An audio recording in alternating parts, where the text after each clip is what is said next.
Hey, welcome back to A Faster Me. This video is brought to you by Building Block Construction and Sophisticated and Swanky. This is going to be the Wolfe Grand Prix, and this is also the Masters Crit State Championships. So there's various races throughout the day. This is going to be the 50 and 55 combined, scored separate. So we also have the 35, 40, 45 that's going on later in the day. So being that this is the state championship, obviously we have all the big hitters out. Everybody's here trying to get a jersey, trying to get that state championship jersey. So definitely is going to be a pretty spicy race, pretty dynamic race. You got a lot of big hitters, especially like Sharon, because I think this is his first year being able to race the 50s. So, if you don't know Sharon Smith, he's a pretty accomplished rider, big sprinter. So he's a big threat in the race, and a lot of the guys know that. Same with like Bart Clifford. A lot of the guys know that they win a lot of sprint finishes, so they don't really want it ending in a sprint.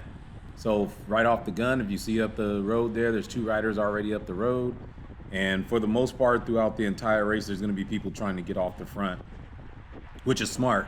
You don't really want it to come down to a sprint if you're not a sprinter, when everyone's kind of hungry for a jersey and a lot of experienced riders have come out. So for me, I'm just trying to compete again and still running the women's team. So I'm not really worried about my results or my fitness or anything like that. I'm not really training that hard this year either.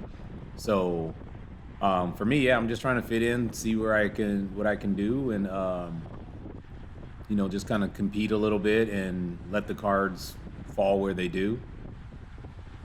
So it's a pretty dynamic race though. I think we averaged 27.5, or I averaged 27.5, and that's pretty good with all the stop and start breakaway attempts. We have a few different teams in the race. We have your normal guys like Big Orange and Evoke, and we got some serious cycling guys out here, Stage 2, just a bunch of different teams out here. So, as usual, I'm riding solo with the Faster Me.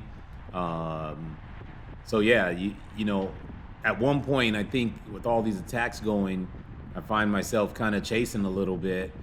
And then of course I realize, why am I chasing? There's so many people in the race that have something to race for and have teams. Oh yeah, I forgot about the monster guys over there.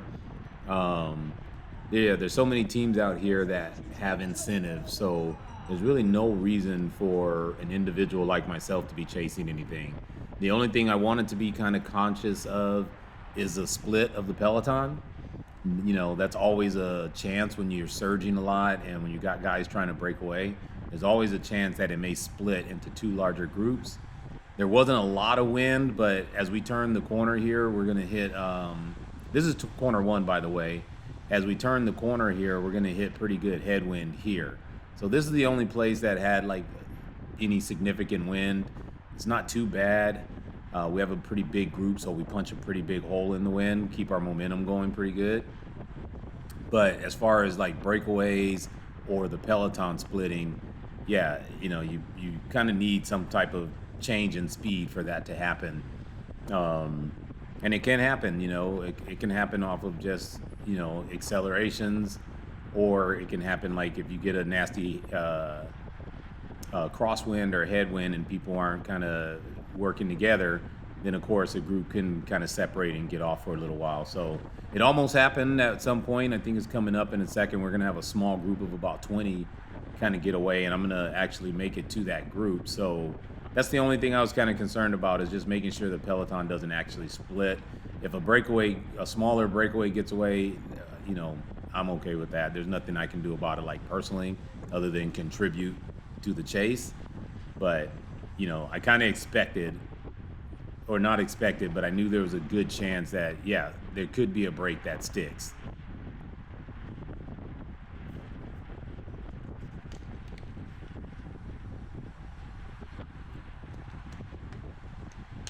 So anyway, if you look at the map in the top left corner, it's kind of deceptive.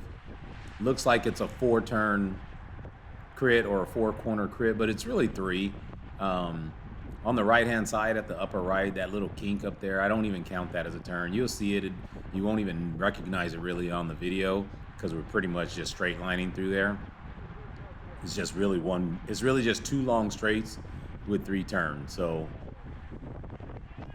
this is kind of like a little false flat here, but I think the wind was slightly helping today going uphill here.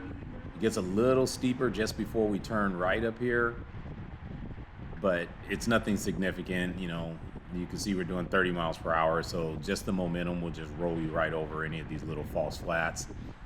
This is the tightest turn on the course right here, turn 1, and it's really not tight. You can see it's kind of decreasing radius up there, but because the road is so wide and smooth, it's not a factor really at all.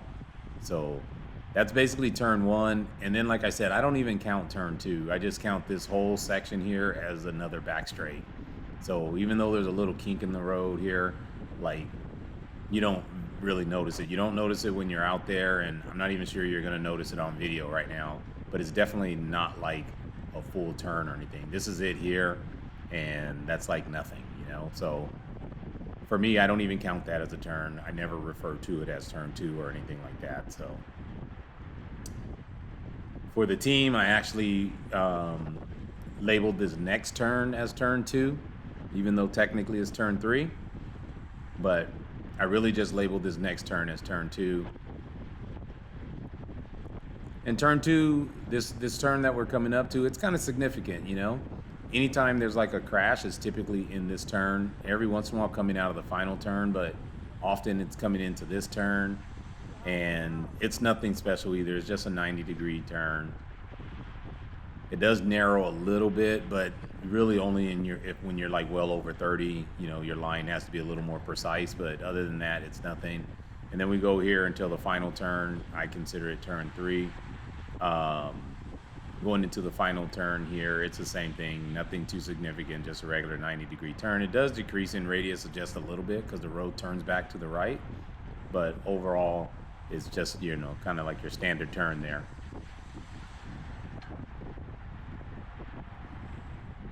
So yeah, overall, I think I was pretty efficient in this race. I only averaged, I want to say I was 202 average watts and 244 normalized. And obviously that means I'm tucked in pretty good. You know, there's little spurts here where I had to do some efforts, but overall, I think I was pretty efficient, just kind of hanging in there. And you can see that's Anthony Freeman right there, 410 in front of me. I picked a couple smart guys that I kind of are a little familiar with. Anthony's one of them, Sharon was another, and Espen was the other guy that I kind of spent a lot of time around those three, just kind of finding a little comfort in their experience, knowing that they navigate races pretty well and all that, and they usually, you know how to manage their energy as well. So, you know, I know Espen sometimes a little more active, but he still is a larger rider that I can get a good draft from and felt comfortable with. So you'll see through most of the race, I'm either behind him, Sharon, or Anthony Freeman. We're racing for 55 minutes today also, and conditions were pretty good. You can see it says 57 degrees up there. That's probably about right. It was basically about 60 degrees most of the day. Felt a little cold with a little bit of a breeze, but during the race it's perfect temperature, kept us kind of cool. Didn't, you know, there's no chance of overheating or anything like that. Surface was smooth also. The road's dry. That's Tony Dominguez to the left right there in the Stage 2 kit. And there's Sharon right there in the Stars and Stripes.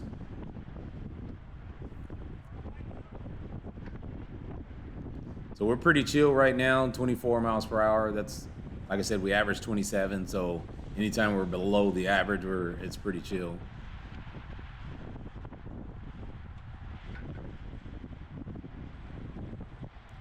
You know, on this side, it was a little deceptive, and I think I got a little careless sometimes, just because the wind was helping slightly. I find myself out in the wind a little bit on this front straight. It wasn't too bad, just because usually we're hitting a little hard effort here, but honestly, the more you're in the wind, the worse it is for you. You got to save a little energy. I see little 524 was coming backwards a little bit there, so I just want to get around them and tuck in again here. But yeah, I think I was a little bit lazy on this front straight sometimes and just ate a little bit too much wind. So yeah, I see that SCNCA I'm not national, but state championship jersey right there to my right in the white and black. And we did the team time trials the day before, so legs were a little bit tired, but it was really windy out there, so just kind of used a lot of energy. But I found out something that I didn't really know. So yeah, we were the state champions in that 4-person mixed team for 2023. So we wore our jerseys yesterday, and I didn't realize you actually can't wear your jersey the next year during the race because technically your reign ended the day before the race. So you're really not supposed to wear your championship jersey the day of the competition because that's the jersey that's actually up for grabs again. You don't actually own it anymore. So yeah, and Steve, one of the officials, he had notified us of that. He was like, hey, you guys know you're not supposed to be wearing your jerseys. But because we don't do TTs, that was actually the only time we wore our jersey in that whole year because we didn't do any TTs for the entire year. So it's just kind of funny, which, and we lost it too. We lost the jersey. We ended up being third. But yeah, just something that's interesting. You would think if you're the defending champ, you could wear the jersey in that next year's race, but technically you're not supposed to. It ends the day before.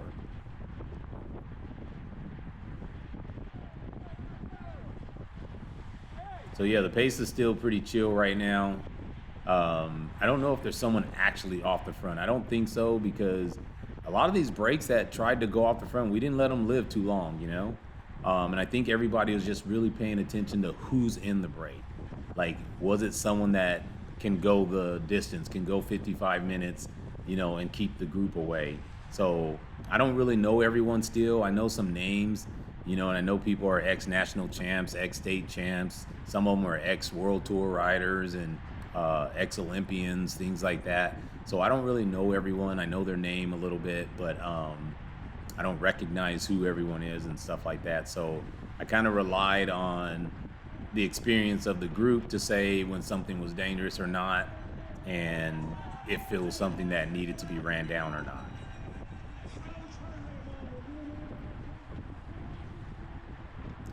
Yeah, I think my man right here from Serious Cycling in front of me, I think he had a disc rub issue or something. I know his bike was making a little bit of noise and it sounded like a disc rub.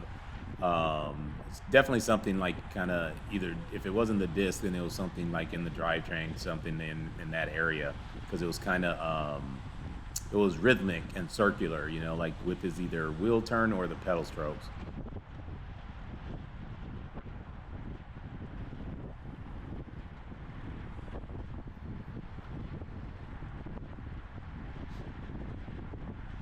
Overall, too, we had a pretty safe race. It was competitive and there were some moments here and there, but overall it was a safe race, and I don't think we had any true crashes. We had some near incidents and we may have a crash at the last lap, but I don't think we had anything too bad. Overall, it was a fairly safe race for the level of anxiety people had and desire to win a jersey. I think it was a pretty safe race. So yeah, I think this might be the portion of the race where I just hang out with Saran for a while. I'm not typically, I don't think I've raced with Saran at all because like I said, I wasn't in these categories, in the Masters categories in years past. So, just like I did with some of the races where Anthony Freeman's in them or Bart's in them, sometimes I like to hang out near them a little bit, see how they kind of navigate the race, see if I learn anything from them or whatever the case may be. And you can only learn things to a degree because it also depends on people's ability, and often people that are pretty established and accomplished, you won't have their ability sometimes. So even though you may be able to learn from their efficiency or how they handle a certain situation, that doesn't mean you're going to get the results that they get, just because you still have to have that type of fitness and that type of ability, those type of instincts, things of that nature. But it is good to just kind of observe and learn what you can and then apply it to your own ability. So I think through this little section here, it's going to start getting spicy. You can see I'm kind of farther back now. We end up having like 60 plus riders, which is a decent sized field. Our field is always pretty big, but we end up having 60 plus riders. So you can get shuffled back pretty good when it starts to string out. And even though you may think you're in a good position, you can find yourself, 40 riders back pretty easily. For some reason, a lot of people slow down a lot in this turn. I shouldn't say a lot. There was a handful of people that kind of are going backwards, like right in the middle of that turn. Just creates a little bit of instability there in the turns and makes people go around you when you're losing speed. So here, obviously, it gets a little dangerous. There's some people up front trying to break away. I didn't really want to chase it, but to see Ironfly here, I think he ends up getting third. He kind of sits up, but then I see this rider going, so I just go ahead and try to jump on him. And then he doesn't want to pull, so he just flicks. And I'm going to take a short pull just to keep the momentum going, and then I'm going to flick immediately also and see if people are going to contribute. If people are willing to contribute, then yeah, I'd rotate back in. But if they're just looking for a free ride, then yeah, I would have shut it down. I don't have anything to gain really by putting in that effort. So let some of the people that are a little more motivated and have teammates and stuff like that go ahead and do some of the work. But yeah, that definitely was pretty much a little dangerous group up there. And then here, I wasn't sure, like, did everyone come or did it snap off into a little group of us 25 here? So I decided to just go with it, and I didn't want to be caught in the second split if there was a split. The only thing is I know Sharon and I think Anthony's in the back group there. So, I know they're not going to let this get away too far, being that, they're a little bit better at a sprint finish. So, but I think we're all together now anyway. It's other than it's strung out, I think there's people on my wheel as well.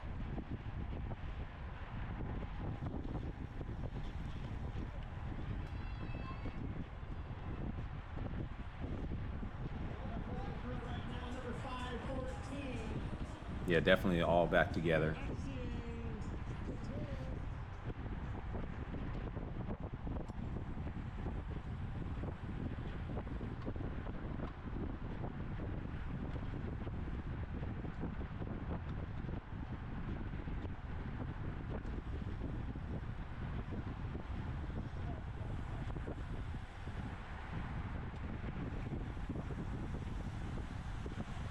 Yeah, so you can see here, this is what I was saying, like you see 549s going backwards a little bit, and then the CCT rider almost cuts my front wheel there, so you see he just apologized, and I was like, oh yeah, you almost got me, but it's no big deal, it's just racing. But yeah, that's what I was saying earlier, is when someone's slowing down in the middle of that turn that forces other riders to go around them, yeah, it causes us to like take some unnatural lines kind of in the middle of that turn and can cause an incident. So it's going to happen a few times throughout the race just by different riders, and people lose steam at different time and they're doing what they can.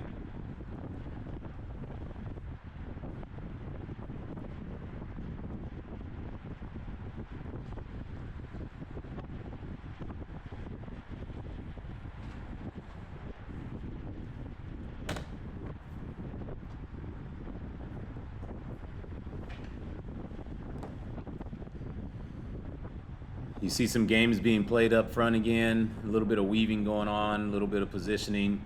There's still some pretty dangerous riders up there, and got a little nervous too because I know Bart's up there. Then you see Sharon just went up there, and you just don't know like which group is going to attempt to break away, because those guys can ride the break as well.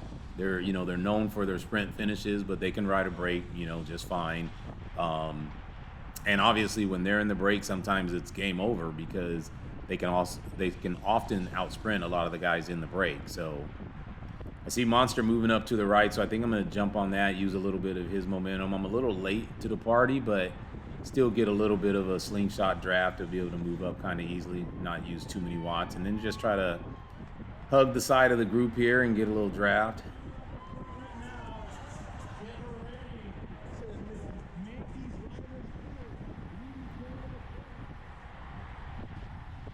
Kind of funny, Barry Wolfe is really well done. They really block off and have so many barricades and signs and all that around the course, but somehow two cars managed to get on the course yesterday or during this weekend, and I have no clue how it happened because they do a really good job. Like there's so many law enforcement officers out there. I think it's the sheriff's department that's out there, but so many law enforcement officers.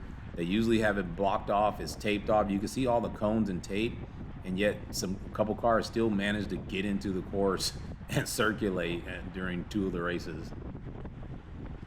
There's John Garbo also to my right over there. He had a great race as well, and he's also one of the front runners for this jersey, you know. And there goes a big attack off the left. You can see how much speed he came just coming from so far back, getting his momentum up before he shoots off the front. Picks up the pace a little bit for everyone.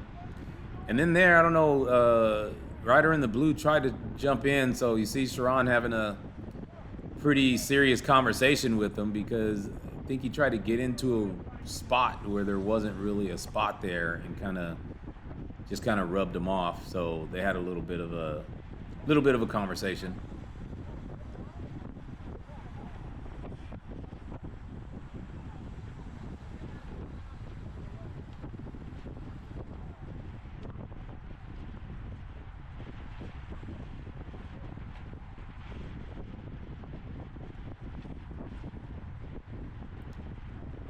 Yeah, you know, it's funny at going in this last turn, the final turn, at one point I hit a reflector that was pretty bumpy, pretty sketch, you know, but other than that, the surface is real smooth. There's no real pavement issues or anything out here.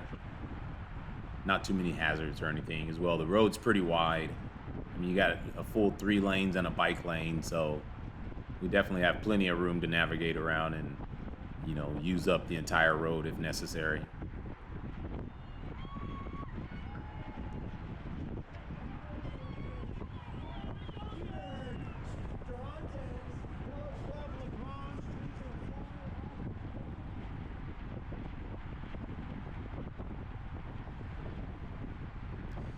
This road definitely, I mean, this race definitely had a little bit of like tension in the air. You're just kind of always on edge. You can see there's guys up there again trying to get off the front. Looks like a group of 4. Same thing in turn 1. You got some guys going backwards. But yeah, there was always something to pay attention to. And I don't know who's in that group because I'm a little too far back. But obviously we got the speed up here, so people are concerned about it, and we're going to try to run it down.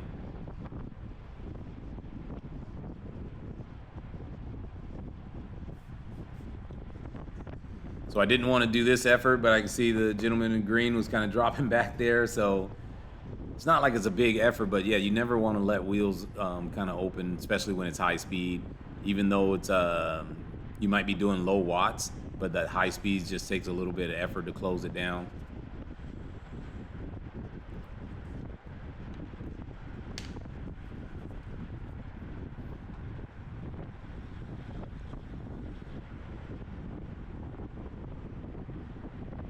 So again, as you can see, Sharon's pretty efficient, so definitely was a wheel I was comfortable on. I mean, he keeps his cadence pretty steady, which again, kind of conserves some of your energy. That surging off and on, pedaling, you know, disruptive cadence, stuff like that can use some energy. People underestimate it because their watts might be low, but it still burns a little more energy than pedaling smooth. And Sharon does a pretty good job of just keeping kind of like a steady rhythm, a steady cadence, and just serves some energy, so it's easy to be efficient that way and kind of move up with them or just follow his wheel. It keeps your bike a little steady too sometimes, opposed to surging off and on. So here you can see Anthony and another rider coming back. Definitely had to go with the surge there. We're up to 32 miles per hour. Same thing here. I'm trying to figure out which way it's flowing. I had to go around this rider to the right. Now that move there, going around the rider to the right that's near the gutter, that's coming backwards, I don't want to do that too often. I mean, that time it was fine just because we had so much momentum going through. But, you know, often a rider tries to move over to the side to get out of people's way. And I definitely don't want to be caught getting smashed into the gutter, pushed into the gutter and cause an incident. So later in the race, I actually do that and I almost take myself out. It was just my my decision making. It was the exact same scenario, but on this back straight here, where a rider passes another rider that's coming backwards on the right side of them, and I'm following right behind that rider, but the guy that's coming back starts to close off to the right, and it's probably because there's this little kink right here, the little right hand kink, and I end up getting squeezed, and then kind of had an oh shit moment where I had to squeeze the brakes and then kind of readjust and go around, but so you really don't want to go around people that's really hugging the gutter, and you don't want to be on the gutter side for the most part. Yeah, it works out often, but it only takes once to get it wrong. There's Pat Carroll there going up the right side. Pat's been around for a while, so everybody kind of knows his style. He's kind of more of a breakaway attack rider as well. Sometimes he helps keep the pace fast in the lead out. And yeah, that's kind of what Pat does. He just likes kind of being out here and being a disruptor a little bit, kind of making attacks or setting the pace, whichever one, but just kind of, always having like an impact on the race.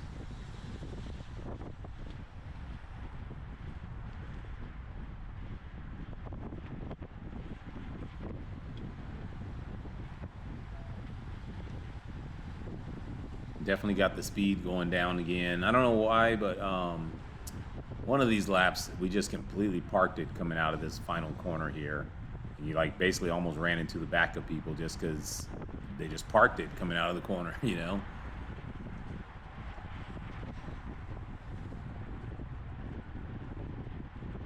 So again, you see the weaving going on up there. Everybody's trying to just create a little break and not just pull everyone up to it. So there was a little 4 or 5 person break off the front. Now it's just like a lot of movement. And you can see we got the speed pretty high.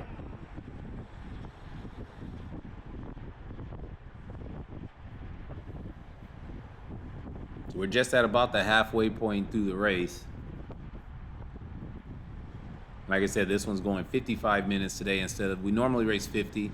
Why it's going 55, I don't know. Just maybe because of the state championship, they just wanted to add a little more endurance to the race, but it's not a big deal. I mean, the extra 5 minutes is like 2 laps here, on this course. So it's really just like an extra 2 laps, nothing too significant.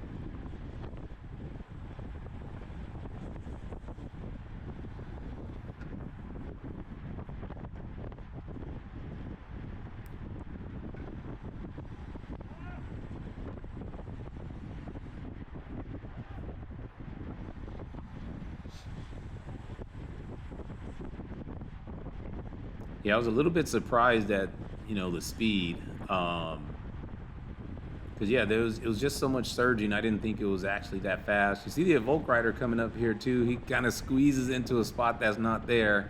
Kind of bumped Tony Dominguez a little bit. I know he got pinched there, but, it was just kind of, he had his momentum going, and that space kind of wasn't really there. But, it's all good. We all made it through. And I know Tony was like, hey, there's nowhere to go. Like, I'm getting squeezed. Like, what's going on,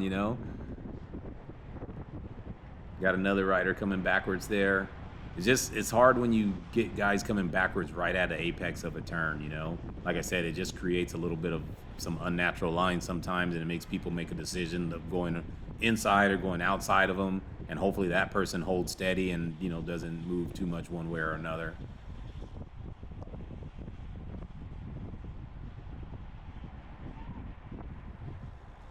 So yeah, we definitely got it stretched out again. The speed's not that high right now, but it's single file, so it is what it is. Anytime it's single file, usually people don't want to stick their nose in the wind, so.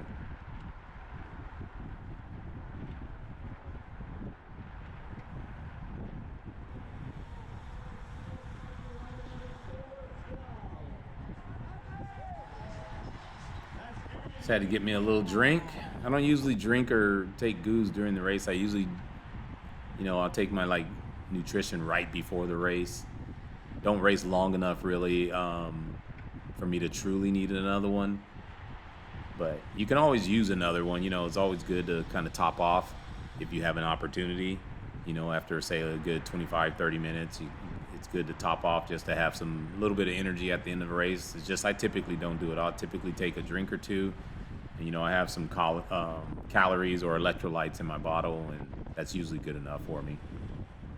Or at least I think it is.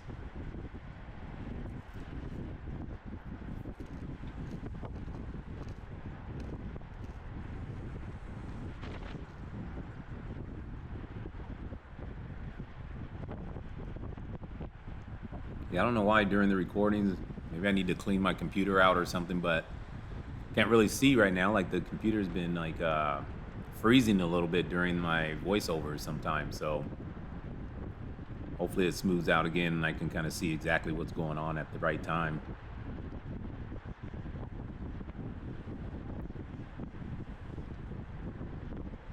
It might be because I'm watching it on, like, I kind of enlarged the screen a little bit so I can see what's going on.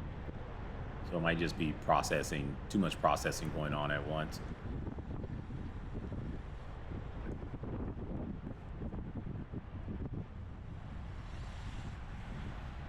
Yeah, another thing is just a little twist, but the officials moved the scorers table to the left side this time. Usually our numbers are on the right on this course, and the scorers table is kind of to the right at that side street. But this time they moved it to the left side. It's kind of good, you know. It's not a significant difference, but it did kind of open up things and it gave it a chance for the spectators to be right there on that side street. They had the beer garden there, stuff like that. So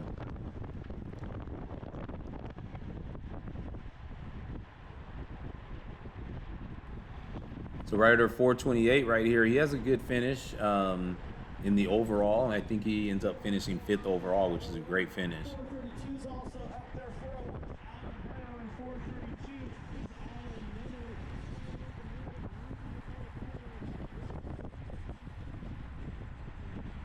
Like I said, there's a lot of big hitters in this race, so a lot of experienced guys been racing for a long time. I think Kevin Phillips up there, he took the last podium spot. And I say the last podium spot, but that's in the overall finish order. That's both combined field, so it might have been actual third also, or yeah, it's also third because like the first 3 riders were all in the 50 plus.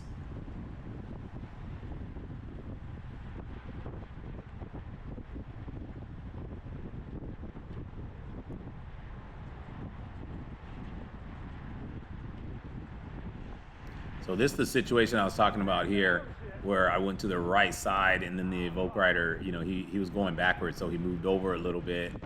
And next thing I know, I was on my brakes, you know, trying not to get squeezed too much. But it was my fault, you know. I made that decision to try to, I don't even know who that was, you know, someone in orange, but to try to follow that rider on the right side of him, and it was just bad timing for me.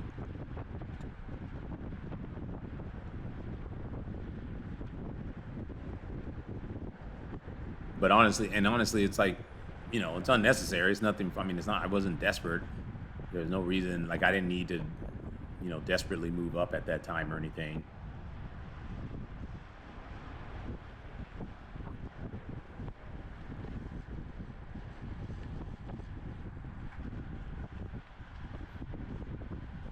Yeah. So to a degree, I'm a little surprised that none of the brakes stuck.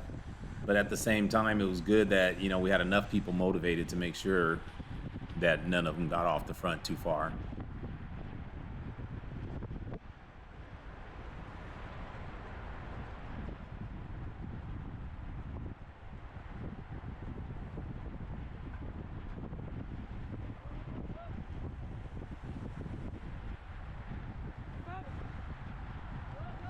I think a lot of these guys too. It's funny. All the guys that I'm around, all of them finished like in the top 15, basically. And I mean top 15 in the overall standing. So every time I see someone, I look down. I have the standings in front of me, and every time I look down, you know, there's pretty much a rider that finished in the top like 15 in front of me, so, or around me, and I'm not too far at the front. So, you know, it just kind of tells you, and it just kind of shows that, like, especially in these larger fields, like you don't really need to be at the front the entire time. I know, like in the lower categories, almost get a wheel chop there. But in the lower categories, I know often it's just really dangerous at the back. Every category is kind of the same. Like most crashes and stuff happen like from the middle of the pack back. But at the same time, you know, you have to do a little bit. You have safer lines, smoother lines and stuff, but sometimes you have to do a little bit more effort when you're at the front end of the group. And sometimes that doesn't pay off for you later in a race. So as you can see, a lot of these guys that are in the top 15 here, including the race winners and the podiums, They're back mid-pack, kind of saving some energy, just kind of chilling, letting the race come to them. And, when the time comes, when it gets to crunch time, which is like those last, like, 5 laps in, that's when they're going to kind of make their move and they need to make it stick. That's where they're going to use all their energy. So just being up front just to be up front, that's not too effective. Being up front because you have a job to do, that's a different story.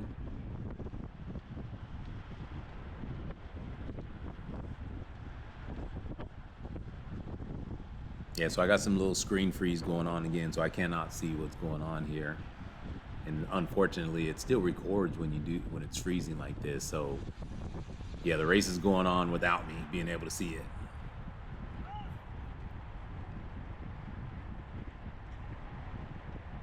So if there's big moments of silence, it's just because I don't know what's going on.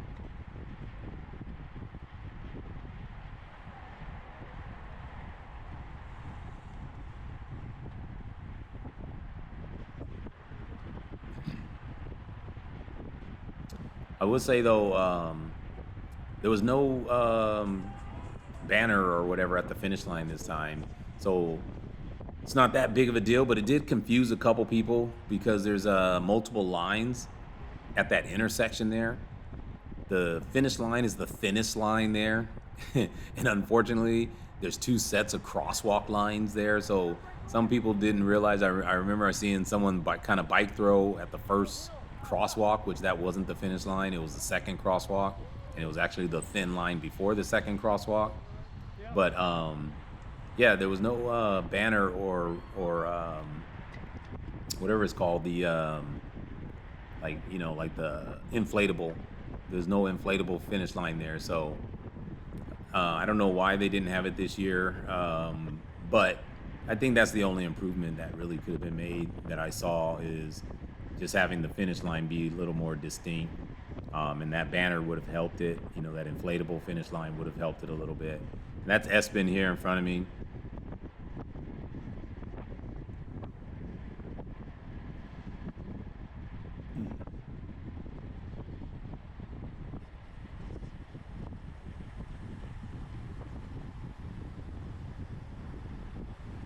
So yeah, there was a little surge there with people trying to get away, and obviously the group was motivated enough to run it down, and you can see we're all back together again now.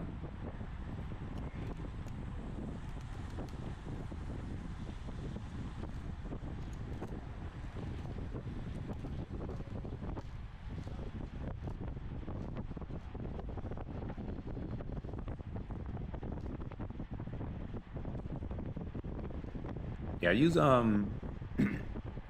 I use Premiere Pro to do my edits, and they have a bunch of new features now, but it's definitely running slow. Like I said, the video's freezing a lot, kind of skipping.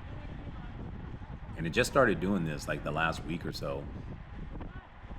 So yeah, that's not good. Hopefully I can get some some clear video so I can, make comments on it, because right now, like I said, I'm only seeing still pictures.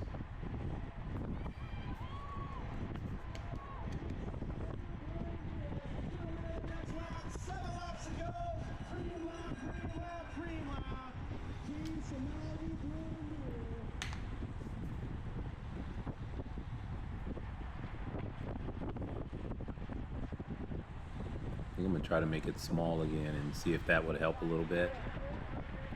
Won't make a difference to you guys, but it may use a little less bandwidth of just processing the video. So yeah, we're down to just about 7 laps to go now.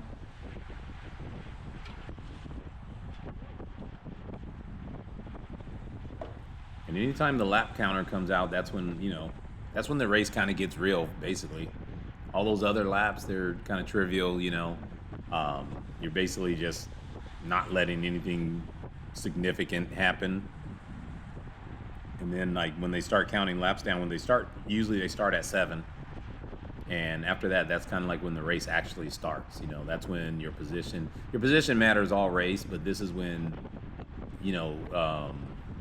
bad position can really hurt you. Good position can never hurt you, but bad position can really hurt you in these last so many laps.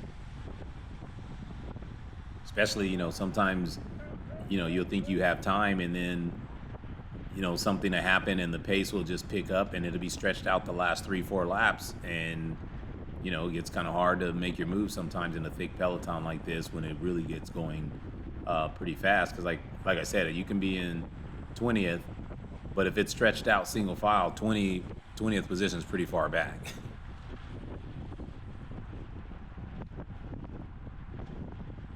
I mean, even now we're not going that fast, but it is still pretty stretched. As I say that, we're back up to 30.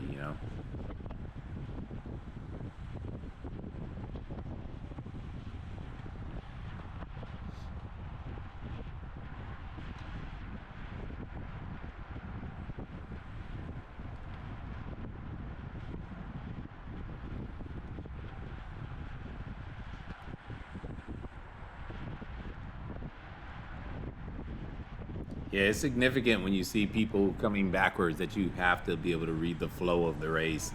You have to be able to read like which side is moving a little faster, and then of course make the right decision off of that.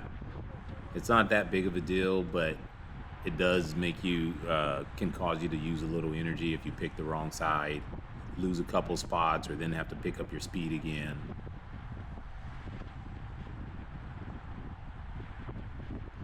It's when you're like someone like me that, like I said, I always have low power. I don't have like the highest FTP or anything. Um, all these little things matter. So you start learning like all the little tricks to save energy.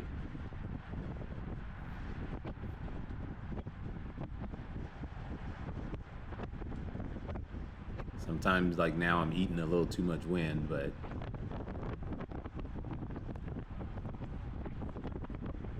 and here, if I'm not mistaken, I'm on the wrong side too, because I think the wind may have been coming off the left just a little bit, kind of like a head crosswind here. So it may have been coming off that left side just a little bit. So I'm probably on the wrong side here. The buildings give you a little bit of protection, but you definitely can feel it head on.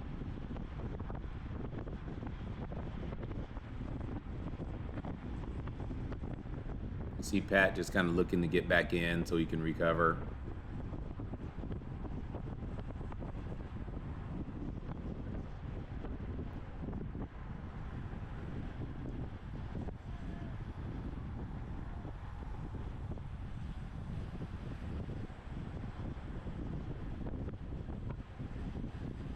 Yes, I think this might be one of the turns where, for whatever reason, everybody just sat up. Like we had pretty good momentum coming through, and then just everybody sat up.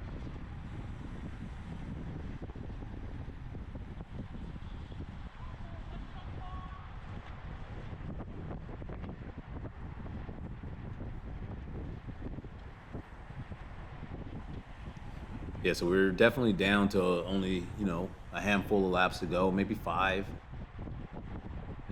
laps to go or so. I definitely won't be able to see the lap timer. I mean, the lap cards. I shouldn't say definitely, but I don't think so. I mean, these aren't digital, so they're a little larger, but they're not digital, so it's definitely hard to see.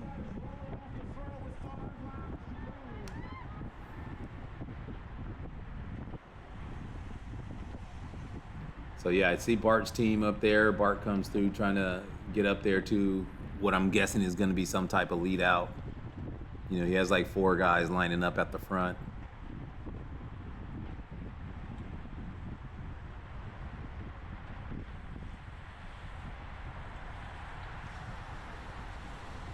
Oh, I get caught a little tight in there. I had to use a little momentum coming out. I was a little too tight to the inside there.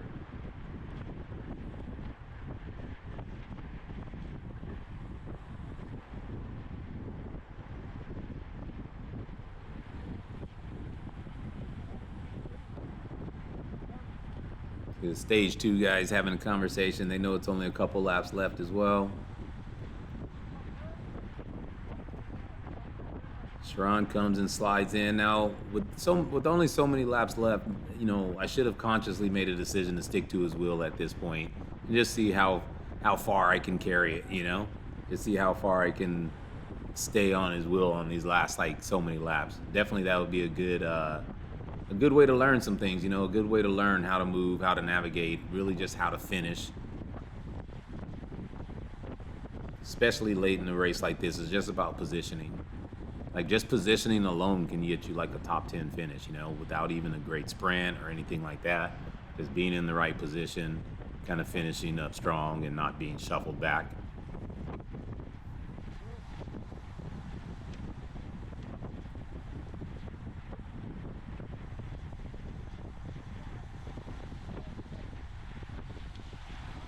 And usually in most races, there's always a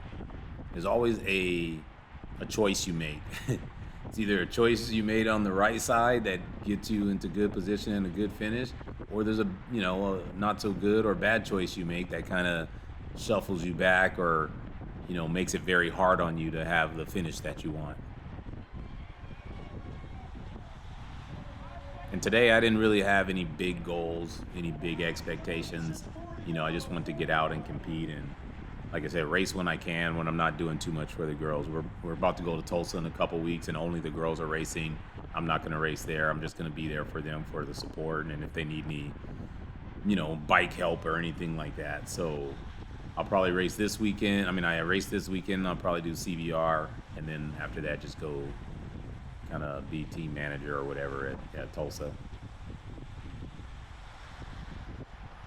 Got somebody coming up late on the inside there, but like I said, it's crunch time now, so people are going to be a little bit more, have a little bit more urgency to them.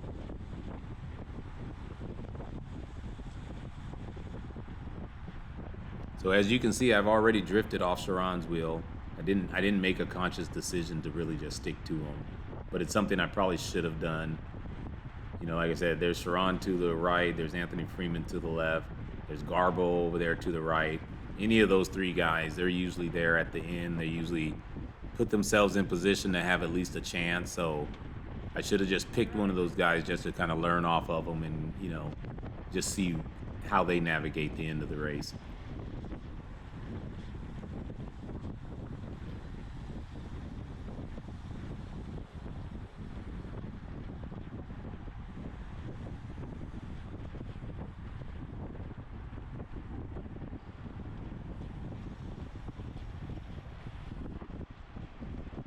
I also got like Scott Cochran up there from Evoke. He ends up having a good finish as well.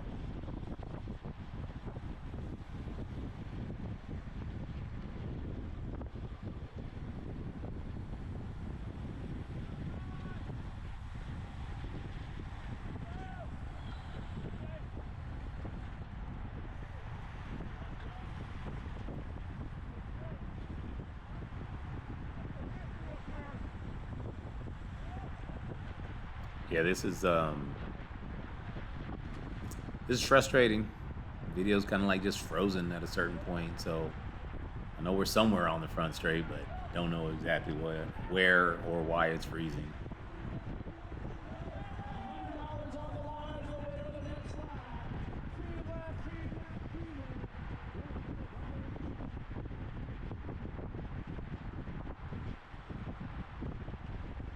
And I think we're down to, we're down to probably 3 laps to go. Somewhere in there, 3 laps to go. Either this is 4 laps to go, but somewhere down to 3-4 laps to go here.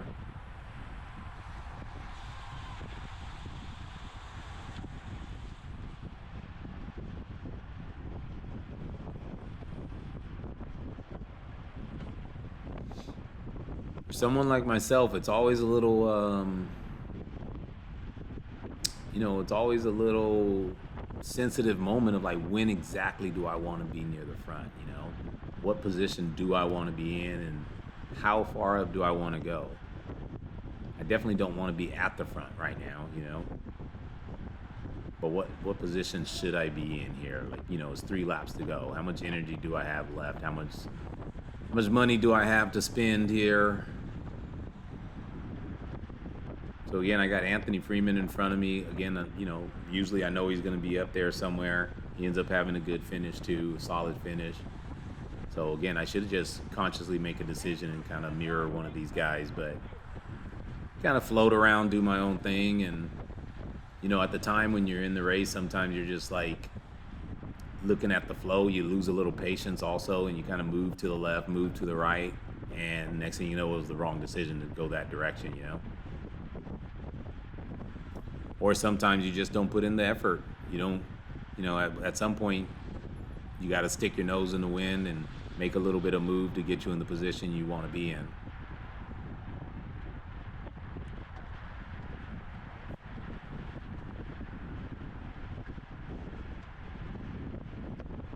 Yeah, so I'm guessing we got 2 laps to go now.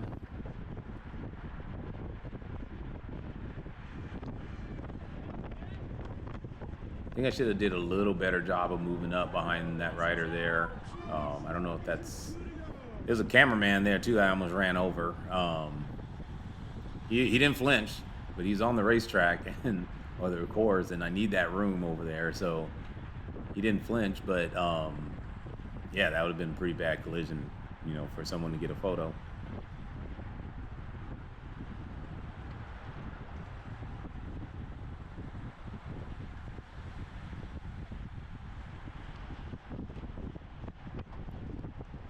All right, so yeah, 2 laps to go, looks like, and these are some pretty big laps, to be honest with you.